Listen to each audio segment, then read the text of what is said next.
ಒಬ್ಬ ಭಾರೀ ಪರ್ವತಾರೋಹಿ.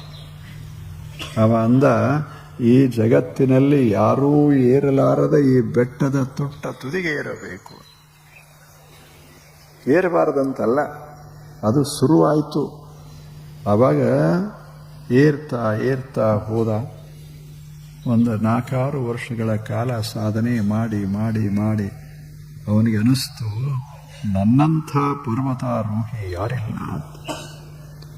ಒಂದು ದಿವಸ ಏರಿ ಆ ಶಿಖರದ ತುದಿಗೆ ಹೋಗಿ ಅಲ್ಲಿ ನಿಂತ, ನಾನು ಪ್ರಪ್ರಥಮ ಈ ಪರ್ವತಾರೋಹಣದಲ್ಲಿ ಅಂದ ಜಗತ್ತಿನಲ್ಲೇ ನಾನು ಅತ್ಯಂತ ಎತ್ತರವಾದ ಸ್ಥಳಕ್ಕೆ ಹೋಗಿ ನಿಂತಿದ್ದೇನೆ. ಇತಿಹಾಸದಲ್ಲಿಯೇ ಮೊಟ್ಟ ಮೊದಲ ಮನುಷ್ಯ ನಾನೇ ಅಂದ. ಅಷ್ಟ್ರಾಗಿ ಒಂದು ಗುಬ್ಬಿ ಬಂತು. ಗುಬ್ಬಿ ಬಂದು ಅವನ ತಲೆ